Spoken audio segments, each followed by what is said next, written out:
샬롬. 오늘도 하나님 말씀 앞에 나오신 여러분 환영합니다. 우리 함께 기도하겠습니다. 하나님, 오늘도 우리에게 귀한 말씀 주시니 감사합니다. 이 말씀을 통해서 우리 심령 가운데 하나님이 주시는 기쁨과 소망이 가득하게 간절히 바라봅니다. 주여 역사하여 주시옵소서. 우리는 하나님의 도우심 없이는 한순간도 선하게 살 수 없사오니 주여 말씀 가운데에 우리의 영혼을, 지성을, 우리의 전인을 인도하여 주시옵소서. 선한 인생 오늘도 살 수 있도록 친히 이끌어가 주옵소서. 예수님의 이름으로 기도했습니다. 아멘. 오늘 함께 살펴볼 말씀 이사야서 65장 17절에서 25절, 이사야서 65장 17절에서 25절까지 함께 살펴보도록 하겠습니다. 하나님은 절대 포기하지 않으시는 분입니다. 구루터기처럼 결실을 맺을 가지가 하나 없어도, 화려한 이파리가 다 날아가도, 굵디 굵은 몸통이 싹둑 잘려 나갔다 해도 하나님의 약속이 담긴 구루터기는 다시금 뿌리를 내리고 가지를 내어 열매를 마침내 맺을 겁니다. 왜냐하면 하나님의 약속이 있기 때문입니다. 더 나아가 하나님은 그 구루터기를 빈약하게 살려내시는 것이 아니라 그 전보다도 더 크고 위대한 모습으로 키워내시는 분입니다. 마치 누룩이 온 반죽에 퍼지듯 겨자씨가 큰 상수리 나무가 되어 새 둥지를 품어내듯이 말이죠. 하나님의 종들, 하나님의 교회를 하나님은 이렇게 살려내시고 또 부흥케 하시는 분이라는 사실을 우리는 계속해서 살펴봤습니다. 오늘 본문 속에서는 이러한 놀라운 결과물을 새 하늘과 새 땅이다 라고 표현해주고 있습니다. 17절부터 한번 보시죠. 보라, 내가 새 하늘과 새 땅을 창조하리니 이전 것은 기억되거나 마음에 생각나지 아니할 것이라. 너희는 내가 창조하는 것으로 말미암아 영원히 기뻐하며 즐거워할지니라.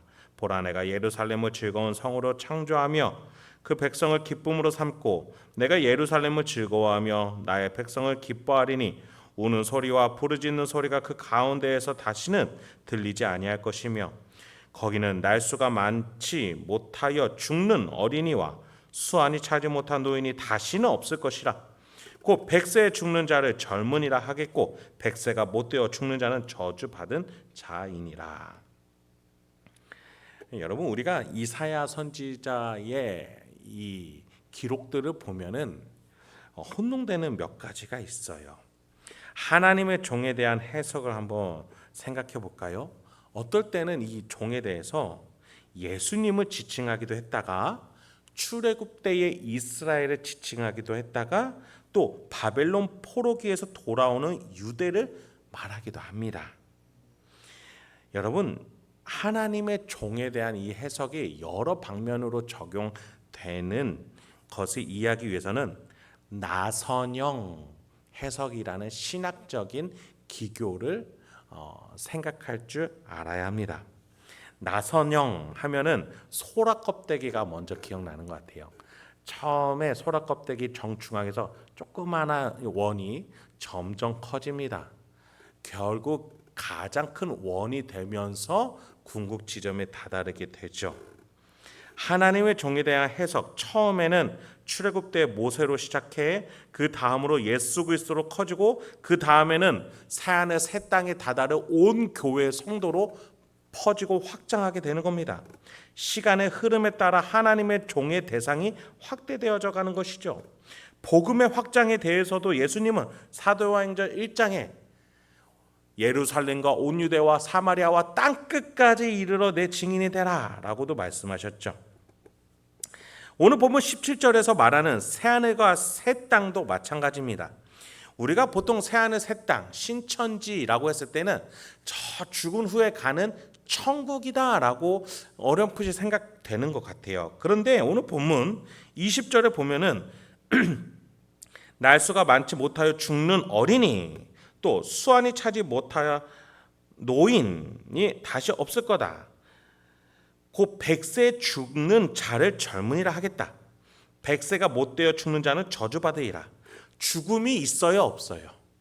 이 새하늘과 새 땅인데 죽는 자가 있다. 영원한 삶을 누리는 천국 이전에 바벨론 포로에서 돌아가 예루살렘에서 화평을 누리는 새하늘 새 땅도 말하고 있는 거예요. 조그만한 새하늘 새 땅이 점점 계속 확대되어져 나가서 신약시대에 와서는 하나님의 백성의 신자들이 누리는 새하늘과 새 땅, 이 천년 왕국을 누립니다. 마침내는 온 교회 성도가 다 하나로 모여서 예수님과 함께 하나님 보좌 우편에 양자되어져서 누리는 새하늘과 새 땅을 말해주고 있는 거예요. 지금 여기서는 죽음이 공존한 새하늘 새 땅이라면 저 나중에는 죽음이 없는, 사망이 없는 새하늘과 새 땅을 향해 나가는 나선형 신학적인 해석인 것이죠. 그렇게 우리는 이 종말에 다다른 새하늘과 새 땅을 바라보며 이 땅에서 이 새하늘과 새 땅을 경험할 줄 알아야 된다라는 거예요. 여러분, 새하늘과 새 땅은 추상적인 게 아니에요. 지금 우리가 살아가는 이 땅에서도 경험되어지고 또 그것이 나선형으로 나아가고 있는 것이에요. 하나님의 나라는 이미 완성이 됐고 또 완성되어져 가고 있다라고 말할 수 있는 것이죠. 그런 점에 있어서 이 이사야 선지자가 말해주는 하나님의 종이 과거에 이스라엘이 되기도 하고 예수님이 되기도 하고 우리가 되기도 하는 것이고, 이 새하늘과 새 땅이 에덴 동산이기도 했고 이스라엘의 예루살렘이기도 했고 지금 우리가 예수 그리스도와 함께 살아가는 이 교회가 되기도 하는 것이고 궁극지점에 가서 하나님과 함께하는 천국이 되기도 하는 것이지요. 그렇게 하나님의 종으로서 새하늘과 새 땅에서 살아가는 것은 실제적이에요. 그리고 저 궁극지점을 향해 나아가는 신앙입니다. 21절 이어서 한번 보죠.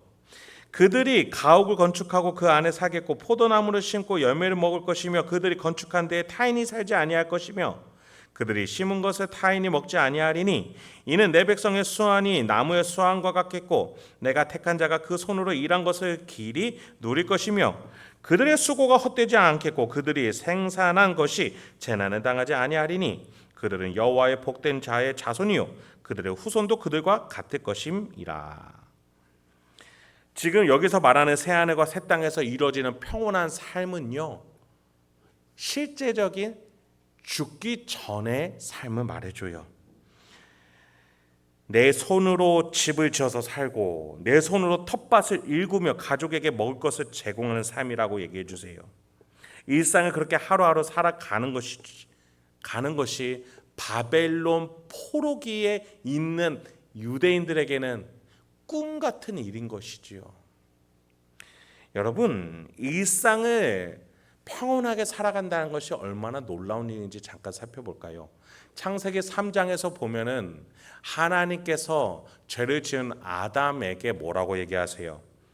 네가 네 아내의 말을 듣고 내가 네게 먹지 말라 한 나무의 열매를 먹었은즉 땅은 너로 말미암아 저주를 받고 너는 네 평생에 수고하여야 그 소산을 먹으리라. 우리는 이것을 아담에 대한 저주로 단편적으로 해석하는 경향이 있어요. 그런데 여러분 잘 보세요. 하나님이 아담에게 생육하고 번성하라고 했죠. 살아가라는 위대하고 명예로운 임무, 어떤 피조물에게도 주지 않고 인간에게 준 임무가 있으셨어요. 그런데 그 임무를 받은 아담이 하나님께 범죄했다면 그 임무를 어떻게 해야 돼요? 뺏어야겠죠. 감당하지 못한 자라는 판단 아래에 뺏어야죠. 그런데 하나님은 계속해서 아담에게 뭐라고 하셨어요? 너는 내 평생에 수고하면서 그 소산을 먹으라는 거예요. 너의 임무를 계속해서 살아내라는 거예요. 하와도 마찬가지였죠. 출산이라는 그 명예로운 확장하고 생육하고 번성하라는 그 임무를 계속해서 주셨던 거예요. 배반했음에도 불구하고 하나님은 아담과 하와에게 그 임무를 뺏어가지 않으시고 계속해서 허락해 주시고 용서해 주시고 참아 주신 자비와 사랑을 보여주셨다라는 거예요.